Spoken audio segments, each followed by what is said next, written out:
Just an electric intro. Obviously, I love sports. And I'm pleased to be joining you again here from Ponte Vedra, Florida. It is a gorgeous day out. I know that it was raining earlier. Definitely need a lot of rain out here, especially here in North Florida, South Georgia, basically the entire state of Florida, and basically the entire lower half of Georgia's in flames right now. No pun intended. Obviously not a joking matter. Obviously I love Georgia. Georgia, obviously my home state. Wish I grew up there. Really only spent a year there. Don't remember much. Try to visit as much as I can. Not going to go too much into detail about it, but obviously prayers up for them, prayers up for the thousands of people that have lost their homes. Very heartbreaking. But I'm pleased to be joining you guys here from Ponte Vedra, Florida, like I said again, on this pretty plentiful Saturday afternoon, April 26th. So we were kind of rounding out the month here.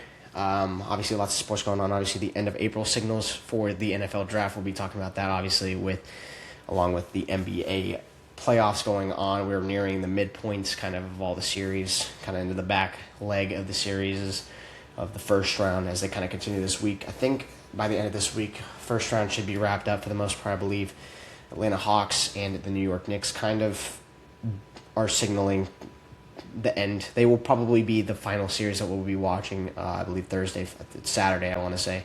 So basically got another week of this first round going on. So we're around the midpoint of there. Obviously, like I said, Hawks and Knicks, an electric series. I know that coming into this, especially with how they played late in the season a couple weeks back, when the Hawks were kind of surviving for that final playoff spot, that 6th seed, not wanting to play in the play-in tournament because that was just a complete massacre. Obviously, it is every single year. These play-in teams come into the actual tournament and, not to sugarcoat it, they shit the bed. Obviously play-in teams, they don't really deserve to be in that spot. Obviously, the Atlanta Hawks have been there for years.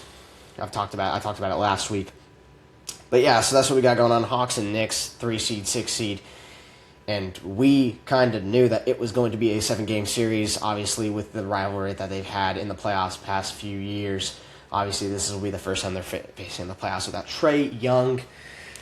Last Monday, really, we talked about kind of what Game 1 was going on. Obviously, the Knicks started off pretty strong for the most part, and then the Atlanta Hawks took that second game in Queens. So they will be back in Queens on Tuesday for the 5th game.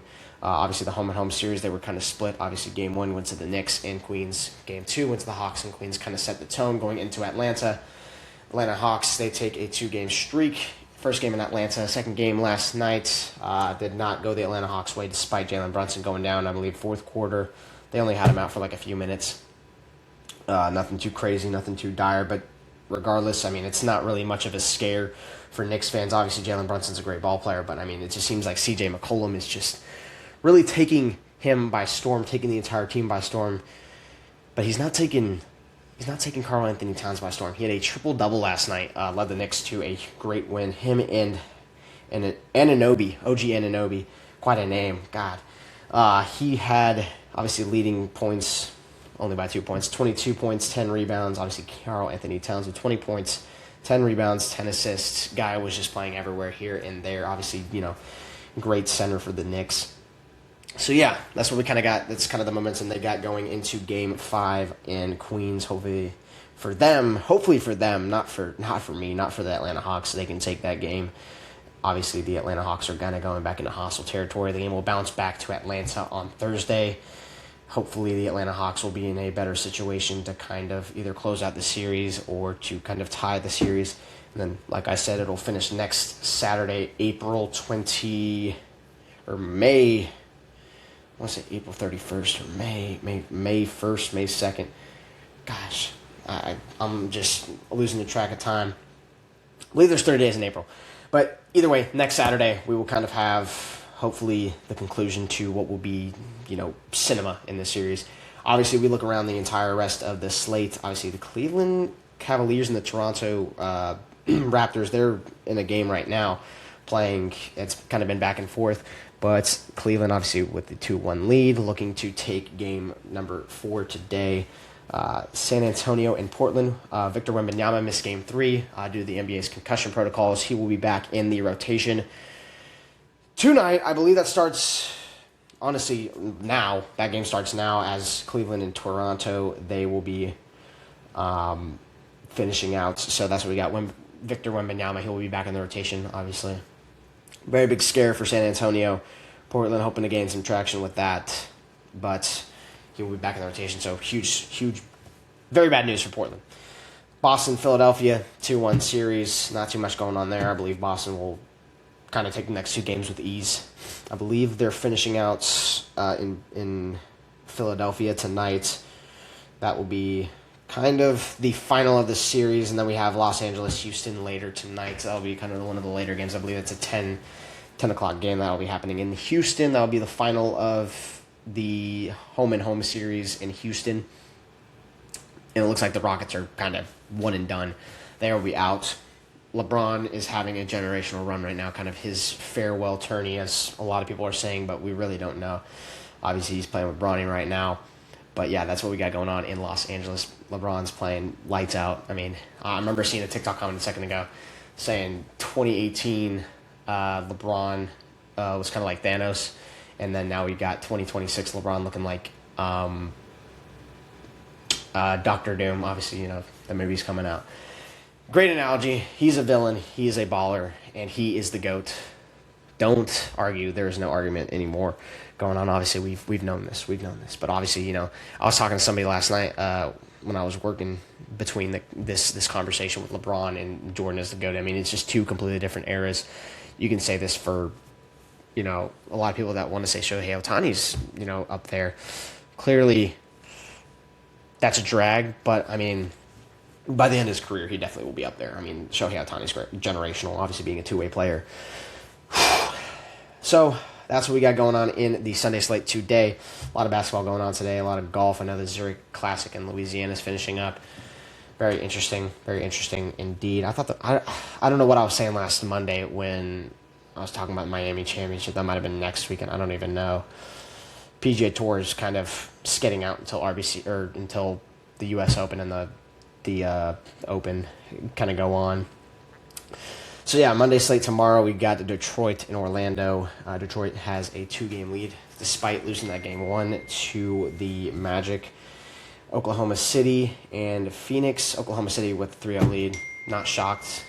I'm not shocked that they are kind of pretty much sweeping that series. Obviously, defending champions. SGA's playing lights out. Obviously, Jared McCain came to the team mid-season. Minnesota, Denver. Minnesota with a 3-1 lead. I believe Denver took game 1, and then it's kind of just been from there. I mean, that's basically a great analogy to put it. It's been kind of down from there. Obviously, they had that huge fight last night between Jaden McDaniels and Nikola Jokic. He got ejected from the game. So I think that, obviously, Monday is holding very bad things for Murray, Jokic, and Denver. That game will be happening in Denver, though, so hopefully they can turn something around there. But basically, that's what we got going on. A lot of these earlier series will probably end within the next couple of days. Obviously, a lot of these series, like Cleveland, Toronto, they might carry into the later of the week. San Antonio, Portland, maybe, potentially, I don't know. Boston, Philadelphia, I don't really know. I don't really see it. I think Philadelphia could get another game in tonight. Who knows?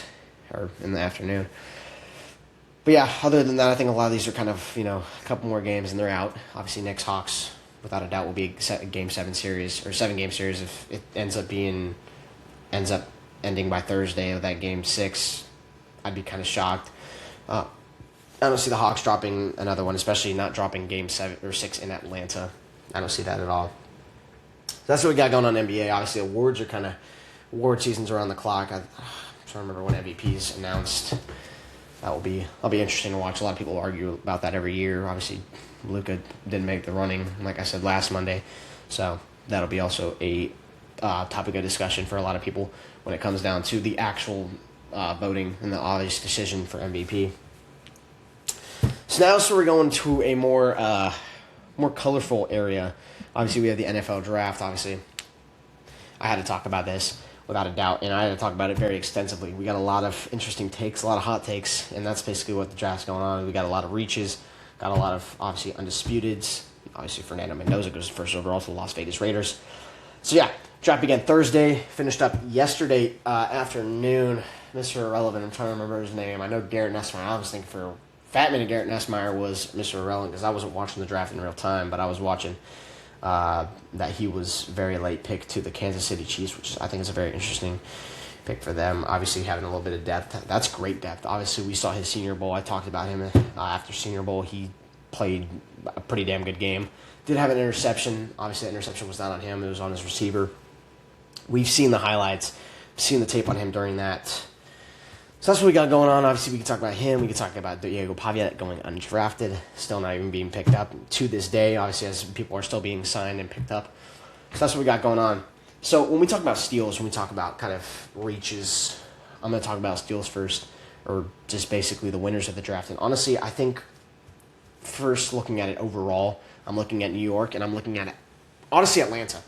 And this could be very biased. This could be a very, in a lot of people's eyes, could be a very biased take. But realistically, Atlanta had themselves quite the draft. Obviously, the Jets and the Atlanta Falcons are two of kind of like my top teams. Obviously, we got the Cowboys too. They had a really good defensive draft early on, and then kind of went through. I mean, they don't really need to polish anything on offense. They have George Pickens, CeeDee Lamb. Obviously, you might want to strengthen up that offensive line a little bit. Dak Prescott, they're still believing in that guy. But that's basically what we got going on. I mean, Cowboys had a good draft. Obviously, we talk about, the reaches for picks. You can talk about the Cardinals. We'll talk about that in a minute. But basically, my elaboration on New York and Atlanta is that New York, obviously, they had a lot of volume early on in the draft. First round, they had 3 picks. They had, obviously, David Bailey. They drafted first from Texas Tech. Then they had Kenyon Sadiq from Oregon, the tight end. Huge guy. Great blocker. You can kind of work him into both blocking, catching. Love that for them. Great for New York. That's huge. Obviously, they needed that. They haven't really had a staple tight end ever. I know they got C.J. Uzomah like a few years back. I don't think he still plays for the team. Obviously, Jets have been irrelevant, so it's not been part of my kind of, knowledge. And then was it Omar Cooper Jr. from Indiana, which I thought was a great receiver. Obviously, he had the great catch against Penn State, and that's where a lot of general people know where he's from. Obviously, part of a national championship team with Fernando Mendoza, part of a great scoring offense. So, obviously, great for the Indiana Hoosiers. So, keep an eye on them. I have them currently under one of my teams that can make a real flip with this season. Obviously, they went 3-14 last year. A flip, I don't see them being, obviously, a high-winning team. I can see them being a mid-tier winning team. It really, honestly, comes down to how the front office and how the NFL or their coaching staff can kind of respond to this draft. Obviously, Aaron Glenn, he kind of gives me worries, obviously, being more of a kind of defensive scheme coach, and obviously them having, Justin Fields still, if they even have still Justin Fields. Obviously Geno Smith, they brought him back. Goodness, man, he could be a real home wrecker as we talk about it, the New York Jets, and we talk about the team that they built around him. He can be a real home wrecker for the guys. I mean, they have holes, don't get me wrong, around defense and around the offense, but I think that realistically he can kind of be the make or break, that make or break person for this team. Kind of like what we have in, Arizona. The quarterback position can be make or break. Obviously, they just drafted Beck. Don't want to go too out of line because I'm talking about all these narratives at kind of one segments throughout what I'm talking about with the NFL draft. But yeah, Jets, I think that Geno Smith can be a real home wrecker. I think Aaron Glenn can be too. I don't have doubts about his personality, about how he is around the team. He is a great leader in that sense. It's just, obviously, we've kind of seen how it played out last year with the whole team. It kind of discombobulated and never really got started. Even though people had high hopes for them, they started off like an 0 and however skid. They started off with a really bad skid off the season, and it just never kind of picked up. Atlanta, however, call it a reach, call it biased, but I think that they can really make a good move this year, especially with the news that we got, I believe it was a day or two before the draft. Obviously, James Pierce announced that it was announced that obviously with Ricky Jackson and kind of the judge and the whole case that he had with that whole violent act, that he could be doing pretty much a probation act, and charges will be dropped. He won't have to worry about it. It's like you can't violate this certain clause for 6 months and he'll be fine. Charges will be cleared. So that'll be going into the season, pretty much the entirety of the season, damn near. So obviously, you got to keep an eye on him. But I mean, obviously, if he's back in Atlanta, which they haven't made a decision, I'm assuming that they're going to keep him in Atlanta, hopefully. Despite all that, I mean, they really need the guy, especially, obviously they picked up a couple guys in the draft that will be crucial to their pass rush and their front seven, Harold Perkins, for instance. But, I mean, it just really comes down to that. James Pierce was a huge make-or-break decision, or a huge make-or-break for this team, this defense. I wouldn't say so much the team now. I mean, the Atlanta Falcons really hit their holes, way better than anybody. That's why I'm kind of saying, okay, Atlanta can be a threat, a threat to the South at least, especially with kind of how things are going now. Buccaneers not really strengthening their squad. I mean, obviously they got Reuben Bain, they got Ted Hurst from Georgia State, but Atlanta. When I talk about them, talk about the defense. Obviously, James Pierce, that could be huge if we retain him. Seems like we will retain him. Everything will be all right, just like new. Obviously, I'm not doubting that Roger Goodell will give him damn near a season suspension for what he did. Obviously, season suspension for that. Obviously, would I say it's deserved? Not really, but this is okay. Let me tell you, because every single time I go back to, obviously these things that people do, whether it's the Rashee Rice is murdering people, not murdering, but killing people in accidents, car accidents, people getting charged on drug charges, people getting charged on, hit and runs, domestic violence, all this stuff, real threats. And I'm always going to drag this back to Calvin Ridley's instance in 2021 with this whole gambling thing. Obviously getting removed for an entire season and pretty much killing his entire career. But, I mean, yeah, I'm just going to bring this back to Roger Goodell, and I'm going to bring him back to this instance because I think it's just very awful. I think at max you see like a 6-game suspension, which, I mean, I don't want to say it's going to kill the team. Obviously, we still have Jalen Walker, but, I mean, it's just kind of the severities and the levels of these crimes that, people are getting charged for, people are getting accused of, and how the NFL is treating it. Obviously, they're treating a gambling addiction like terrorism compared to, a world-class kind of crime or charge that, someone like Rashee Rice has, where you suspend him for like half a season, quarter of a season, not even, or a third of a season. But I'm not going to go too much into detail about that. But regarding the rest of Atlanta's defense, obviously with their first pick in the 40th overall, completely in the second round, they pick Avion Terrell out of Clemson. Pretty much mirror identity to his brother in already Atlanta, AJ Terrell. So now you have depth, and also you have kind of that boom cornerback, which is Avion Terrell. Really liked what I saw from him from Clemson. Obviously, kind of a fight for the cornerback 2 spot between him and Kobe Bryant. A lot of people not putting enough respect on Kobe Bryant's name, which really angers me. I think Kobe Bryant is a great cornerback. I think he's shown a lot of development last year. I really hope that he takes a huge leap going into training camp and going into the preseason and then obviously into the next season. But not a lot of people have really paid too much attention to him. A lot of people kind of skid over him in college. He was an undrafted free agent last year for the Atlanta Falcons. Obviously, he had a rough preseason outing, but he has shown development. He's shown a couple of good reps against Mike Evans in the game in Tampa last year in December. So obviously he has flashes of this stuff. If he can just keep it consistent, he can just keep himself, well-rounded and, like I said, consistent, then he can be easily cornerback 2, obviously in tandem with Avion Terrell. That'll be a good mismatch combo to have. But yeah, put some more respect on Kobe Bryant's name because he will be coming eventually. He'll be coming eventually if he hasn't already came. Pause. All right, so basically that's what we got going on. Avion Terrell, AJ Terrell, obviously they're going to have a little bit more bias towards him, being brothers. But that's going to be interesting. That's going to be a great duo. The Terrell brothers in Atlanta, Terrell Islands, kind of going to be interesting what we got going on there. I wasn't too worried too much about secondary. Obviously, we have Jesse Bates. God forbid I know the second safety that we got. Really hoping it wasn't. No, we lost Richie Grant a while ago. But obviously we had Simmons or something like that from Denver. Denver that we got. Justin Simmons? Is that it? Justin Simmons, it might be. Obviously, he's not. He was a free agent. He still is a free agent as far as I'm concerned. But obviously, this is really going on in Atlanta. Atlanta lost a lot of guys, a lot of front pass rush guys. Obviously, David Onyemata departing, Caden Ellis departing. Caden Ellis went back to the Saints, kind of like a spy agent for the Atlanta Falcons. He literally left New Orleans to go back to New Orleans like 3 years later.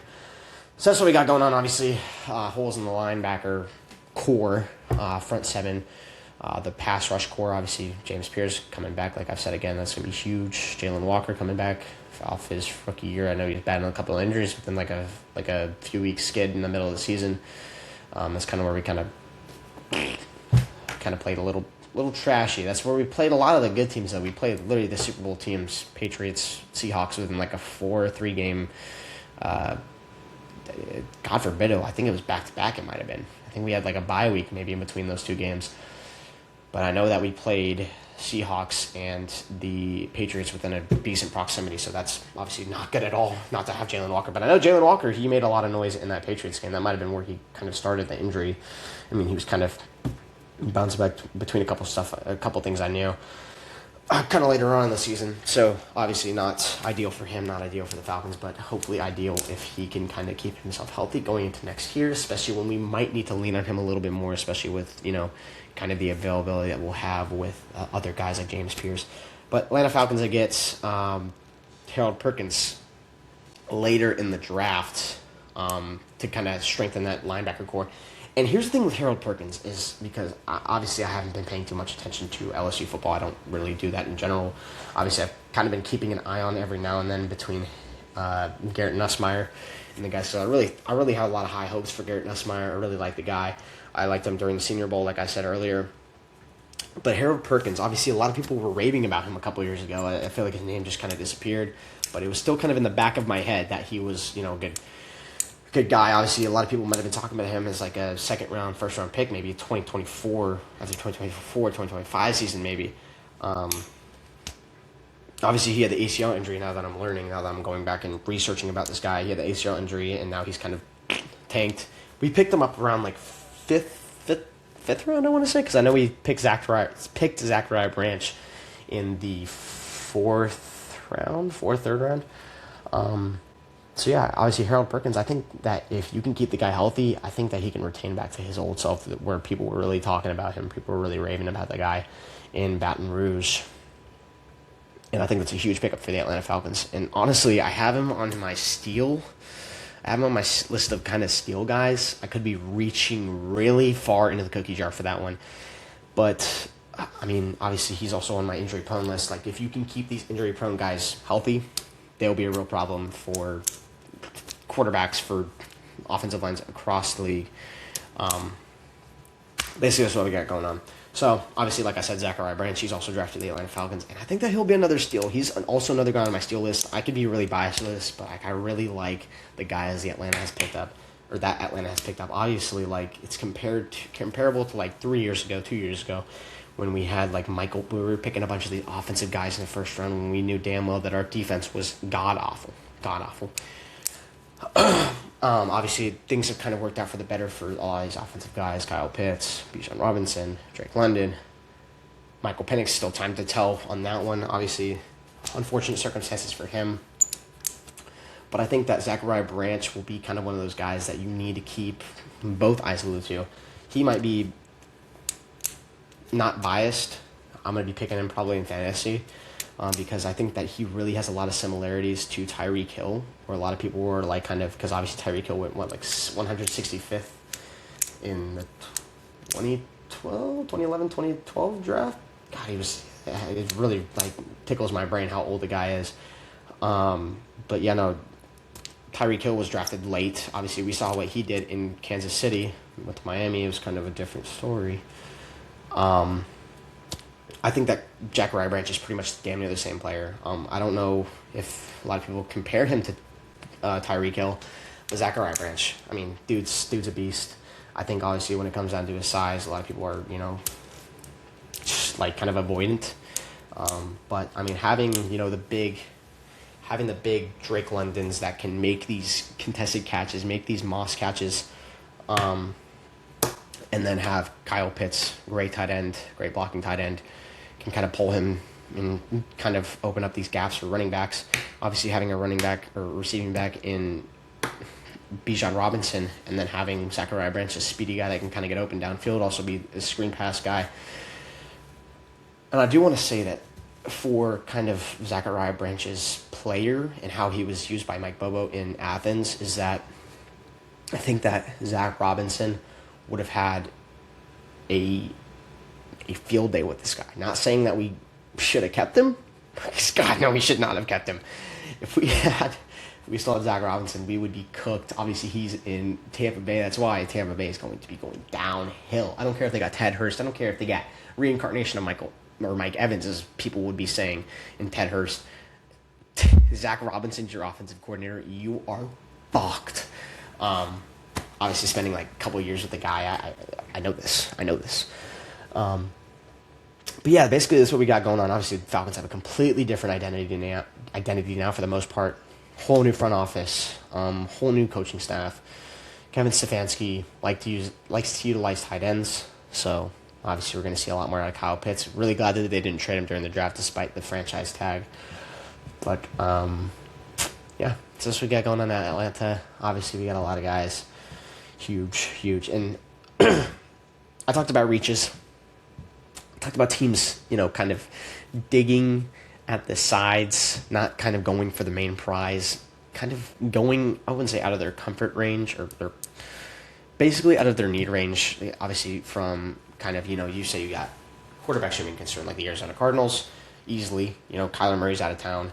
He hasn't been the answer for Arizona since like 2023, last time they made the playoffs. He's kind of been bouncing back between injuries. He's been, like, I guess, discipline issues. I don't know. I mean, a lot of people are making jokes about him for playing Call of Duty. But, you come into the draft, you're Arizona, you're thinking either a defensive dog, or you're thinking, you maybe draft Ty Simpson, or maybe you trade up to get Ty Simpson. I don't know. I mean, obviously they had a second pick later in the draft. I'm trying to remember who they picked. But I mean, when you're the GM of the Cardinals and you're walking into your third pick of the draft, and you get Jeremiah Love when you had just signed Tyler Algier to a deal. You still have James Conner, and there's a fourth guy. It's really in the back of my head. I can't remember his name. But the fact that I'd have to name a fourth running back for the Arizona Cardinals that could pose a decent threat, it's just, what are we doing, dude? I think a lot of people have said, a lot of people I know have said, Jeremiah Love, great player, great running back, generational, maybe. Tough runner, elusive, great receiver back. Obviously, we've seen that in South Bend, but horrible pick. Oh man, I don't think that front office has much longer in Arizona. Obviously, they draft Carson Beck, beginning of the second or third round. So I mean, now you have a quarterback. The only thing is your quarterback, when it comes down to clutch moments, he tends to drizzle a little bit of caca down his leg. So that's what we got going on in Arizona. Obviously, a lot of things to talk about. Obviously, Marvin Harrison, strong receiver, great receiver, had a pretty solid rookie debut. Obviously, when you have kind of Jacoby Brissett started most of the year last year for the Cardinals. God, that's rough. That is rough. So obviously, man, reaches galore. We have another reach at pick 13 out of Los Angeles. Ty Simpson goes to the Los Angeles Rams at 13. And that is quite the gamble, as I like to say. Quite the gamble. A lot of people can agree. A lot of people think it's a risk. It's a risky move that could pay off. Who knows? It's really disappointing for Georgia fans because obviously we know the whole thing with Stetson Bennett. He kind of was eyed as potentially the next guy in Los Angeles. Doesn't look like they might be keeping him. I really hope that Stetson Bennett makes the cut this offseason after workouts, after spring workouts. But yeah, no. Ty Simpson, obviously great quarterback. Kind of saw him as more of like a later first round guy. Obviously, people were saying that the Rams might have been able to go up and get him in the later half of the first round. Cardinals, a lot of people are eyeing him going to the Cardinals, which honestly would have been a better scenario. Honestly, I mean, him going that high, top 5 pick, I don't know, dude.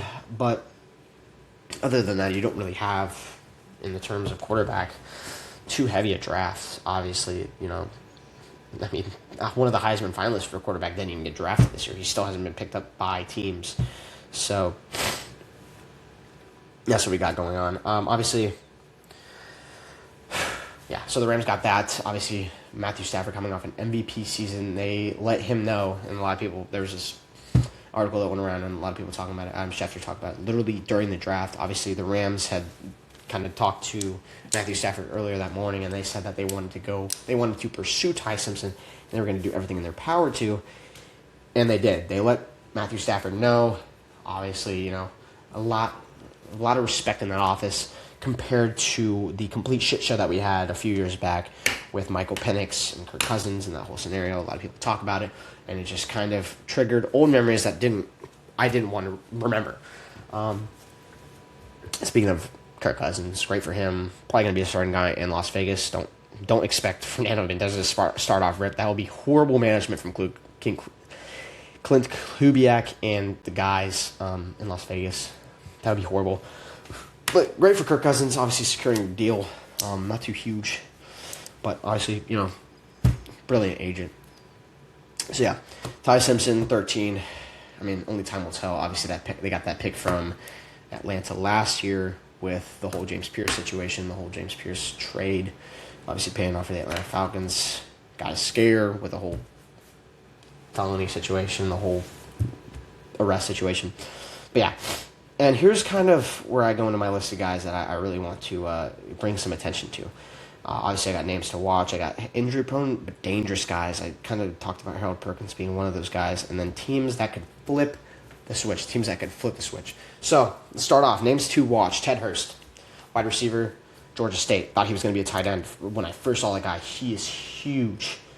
Not sure how tall he is. He looks like a pretty damn tall dude, but he looks huge. He looks buff as shit. Kind of like Kenyon Sadiq. I mean, kind of like he has the same drip skill set, kind of. Just like tight-ass shirt, tight-ass jersey, big pads, bigger guy, buffer guy, huge arms. Not like any sleeves, not anything like that. You don't want to look like a Ryan Williams lookalike where you're painting your nails and shit like that. All that's all that sissy shit. Obviously we have Zach Branch. I talked about him. Speedy, Tyreek Hill lookalike, pretty much. Just again, size. Size was his main demeanor. Obviously he had the whole thing in Athens last week for G-Day. Nobody gave a shit about that. He kind of went where people thought he was going to go. Maybe a little less, maybe a little lower, but honestly, pays off for the Atlanta Falcons, so that's all I give a shit about. As long as he goes to the Atlanta Falcons, that's all I care about. C.J. Allen linebacker out of Georgia, and you're kind of seeing a trend with a lot of these guys, Georgia guys, obviously Georgia State, going with Ted Hurst, that's that guy. Georgia, I mean, I think it really just comes down to, kind of guys that kind of stick out off the rip, guys that I wanted in Atlanta. I wanted C.J. Allen in Atlanta. Obviously, they needed linebackers after Caden Ellis. Obviously, I think we only had, Arnold Ebiketie, and that's really it. I want to say we have Nate Landman. Nate Landman is in L.A., I think. I think his brother is. I don't know if we still have Nate Landman. God forbid. We talked about C.J. Allen. Harold Perkins Jr., guy to keep an eye out for. Like I said, he's kind of in my names to watch, but also my injury prone list. But dangerous.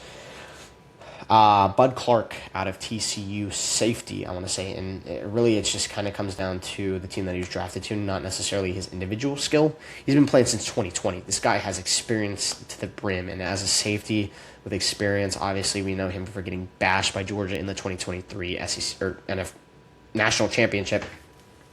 So obviously it's not too enticing, but, what can you do? That is a generational squad right there. Stetson Bennett.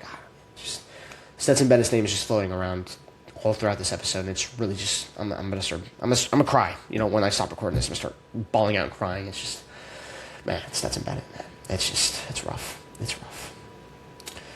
This just in, actually, the Raptors beat the Cavs, so that is what has a tie series we got going on now. Okay. That's what we got going on. So we got a kind of Knicks Hawks esque looking series we got going on in Portland or in Toronto. Goddamn. So that's what we got going on. Obviously, Nicholas Singleton is going to round out my names to watch, and this could be biased, but I've been watching the guy since freshman year, and I really liked the way he looked. Obviously, running backs coming out of Penn State, we know how powerful they can be. Obviously, only tracing back to really one name, which is obviously Saquon Barkley. So that's what we got going on. And injury prone but dangerous. Got a few guys here. Jordan Tyson out of New Orleans. Obviously, we've talked about how many, when we're talking about kind of analysis of him going into the draft, great receiver, great contested, can really be a great deep threat. And I think that's exactly what Shaw needs. However the hell you say it. Tyler Shaw. That's what he needs in New Orleans. Obviously, he has Chris Olave as well. Maybe throw a little bit more hospital passes to, a little less. Jordan Tyson. Maybe just stop throwing hospital passes at all, because we obviously know what's going on with Chris Olave. Everybody's trying to kill him. Every DB's trying to kill him in the league. Harold Perkins, obviously we talked about him. Obviously that huge ACL injury kind of nerfed him a little bit, but I think that if you can keep him healthy, he'll be great. Kind of, not necessarily, I don't think he can be a depth piece for Atlanta. I think that he can be a starting piece, an X factor for the guys in Atlanta, especially for that front seven that needs a linebacker like that with Arnold Ebiketie and what we got down there. Kobe Young, obviously another biased pick from Georgia. He goes to Cincinnati to pair up with Jamar Chase and T. Higgins. Yeah, T. Higgins, Jamar Chase. Whole Cincinnati thing, it's kind of like a better scenario than Arizona, but still really bad scenario with management and all that stuff like that, because they're not really going after like their needs. But obviously Kobe Young's a later pick. I think that Cincinnati not being able to pick first round and kind of not being heavily loaded with picks is going to hurt them. Obviously Hendrickson, he goes to the Raiders. Went to the Raiders or Ravens. I'm trying to remember. Obviously, no, they don't have Hendrickson anymore. But yeah, so that's what we got going on. Kobe Young, I thought was a great guy. Great contested grab, great kind of end zone, like red zone guy. When you're talking about like back shoulder fades, you're lobbing the ball up, just say fuck it, throw it up to a guy. That's good for them. I think it'll be a good depth piece for the Bengals. If he makes a move, if he makes a big boom for the Cincinnati Bengals, expect him to kind of be there if he can make the cut. That is, obviously, it wasn't necessarily injuries that plagued him last year. It was the false accusations that he got about was like domestic abuse or some shit like that. Just kind of the plague that's been going around with these big players nowadays. Well, just college players and NFL players. So now we're going to go into what I'm going to talk about is my last thing. Which a lot of these, realistically are just, they could be reaches, but who knows? Really. But this is kind of what I think as teams that could essentially flip the switch. Going into 2026 and kind of eyeing how they've been doing in the offseason, how they've been doing in the draft, now that we've kind of wrapped everything all up. So, first off, obviously, you have the Las Vegas Raiders. Obviously, they have attacked the front seven. They have attacked their defense this year in the offseason. Undisputedly getting Fernando Mendoza first pick overall. That's going to be huge for them, obviously. Any team being cured of the Geno Smith play is a great team. Obviously, we saw that with the Seahawks year after they drop him off and they get Sam Darnold, win the Super Bowl. So that's great. So now that the Raiders have dropped off Geno Smith, they have Fernando Mendoza and Kirk Cousins. Could make the Super Bowl. Who knows? It would piss me off because Kirk Cousins, obviously the whole thing with Atlanta. This could be a reach, but I want to say Titans because, I mean, obviously Cam Ward, he has Cardinal Tate now, but he still doesn't have, like, he's still going to be running for his damn life. But Cardinal Tate, maybe he gets open. Maybe him and, Traylon Burks that they got in Tennessee. God forbid I know any guys in Tennessee. But if he can get open for the guy, cool. They also have Nicholas Singleton. You know, they got from, later in the draft, Nicholas Singleton. He goes to the Titans. Great for him. You know, obviously having a solid running back. I think they had, Tony Pollard, maybe? Which honestly wasn't a bad running back. Jets could be also a reach. It really just, like I said, comes down what I said earlier, to if Glenn Allen, or Aaron Glenn, goddamn. Aaron Glenn and Geno Smith can kind of, be those guys. Obviously, Justin Fields, if he comes in, I think he'll be fine. Dude, he's got everything now. Obviously, Kenyon Sadiq, Omar Hampton. I think Justin Fields, really, if he wanted to play great this season, he could play great. Now, if they even still have Justin Fields, that is a question that we will need to be answered at a different time. I'll let you know. Giants, yeah. Honestly, Giants. I think that they'll be fine. Obviously, they went kind of everywhere and heavily all over the place. There was Arvell Reese they got, huge for defense. I believe they got an offensive, Maigoa, I believe it was, out of Miami, the guard, huge for their offensive line. Obviously, they're going to be getting Cam Scatterbo back after his injury. Obviously, Jackson Dart, Malik Neighbors. Not too familiar with the rest of their offense. I believe they have, Wan'Dale Robinson, all those guys in New York. So I think that really they can make a huge jump, especially defensively. They had, obviously they lost Dexter Lawrence. He goes to Cincinnati, but still, despite that, they still have a great pass rush. They kind of just fill the gap, and they'll be fine. They'll be perfectly fine. Falcons, obviously 8-9. We talked about them, obviously kind of filling a little bit of the gaps in the defense. Some gaps were filled better than others. Obviously, just depth and kind of being able to retain guys. I think that Ian Cunningham has set the Atlanta Falcons up for a pretty solid future. Expect them in the playoffs maybe a couple of years from now, maybe a few years from now at max, or kind of back in the mix. Maybe this season, who knows? Could be a reach, but who knows? Saints are going to be the last, obviously staying in the NFC South. They're going to be my last one. Obviously, Tyler Show, he had a great kind of second half of his season last year when he started for the Saints. Still got swept by the Falcons, though, but I think he only played, one of those games that they got swept in, or two, if you played both of them. Yeah. Still think the Saints will get swept this year. Fuck the Saints, still day one. I'm dead, pretty much. Obviously, they got Jordan Tyson out of Arizona State. Huge for them. They got Christian Miller out of defensive tackle out of Georgia. Great run stuffer. I think that will be great for that front seven in New Orleans. So things are kind of looking up for the Saints. Obviously, in a lackluster division, expect the Bucs to take a dip. Maybe the Panthers to kind of either stay the same, which, depending on how the Falcons and the Saints kind of surge, that won't be enough for them to make the playoffs at 8-9 again. But obviously the Falcons, time will tell, obviously, with this whole new coaching staff. And last thing I got to talk about is Diego Pavia not making the draft. And really, I'm not necessarily confused because obviously the guy has character issues. But I think that he doesn't understand when to kind of ego check himself.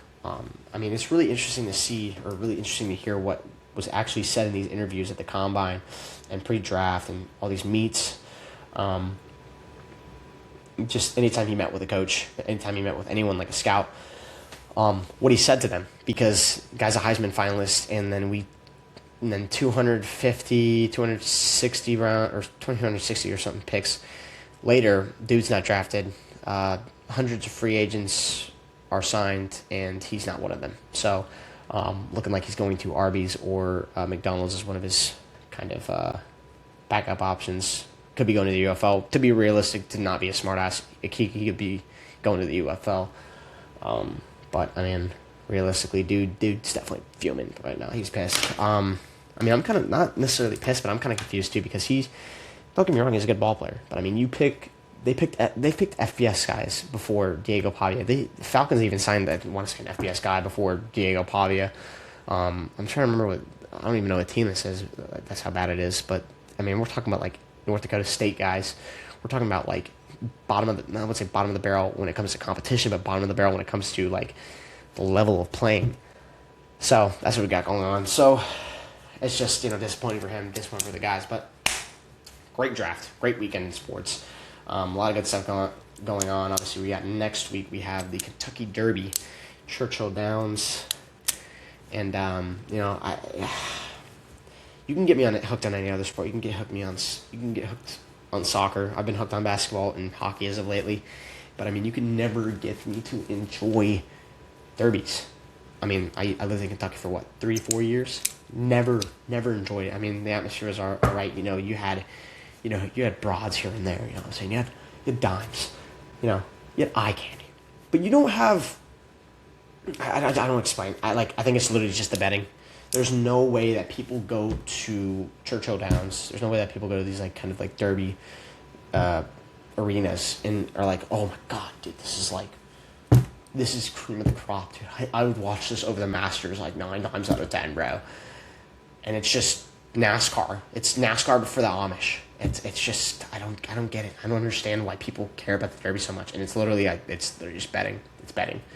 It is people gambling their entire savings away that they've saved up working their crappy working class job into horse racing when you can just do it on GTA.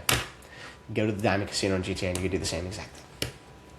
But yeah, I really don't expect that. All right, I don't understand it. But yeah, that's what we got going on. Derby, the Derby, NBA, MLB's continuing going on. We don't got anything going on really until June.